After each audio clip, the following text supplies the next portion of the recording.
चलिए borderline personality disorder या BPD को मैनेज करने के एक बिल्कुल नए नजरिए को समझते हैं। रिसर्च से एक ऐसा बायोलॉजिकल क्लू मिल रहा है जो बीपीडी को मैनेज करने का तरीका ही बदल सकता है। ये अस्थिरता रिश्तों से लेकर रोजमर्रा के कामों तक जिंदगी के हर पहलू पर असर डालती है।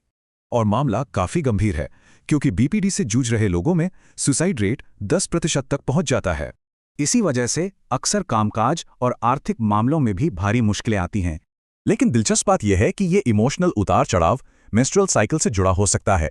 स्टडीज बताती हैं कि पीरियड्स के आसपास बीपीडी के लक्षण 30% तक और बिगड़ सकते हैं।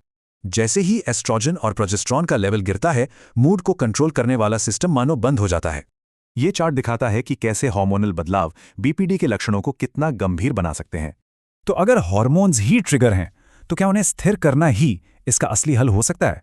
एक स्टडी ने बीपीडी वाली महिलाओं के 2 ग्रुप्स की तुलना की ताकि इसके असर को देखा जा सके, और नतीजे कमाल के थे। गर्भ निरोधकों के इस्तेमाल ने बीपीडी से जुड़ी मुश्किलों को वाकई कम कर दिया। जिन मरीजों का साइकिल नेचुरल था, उन्हें रिश्तों में कहीं ज्यादा दिक्कतें पेश आईं।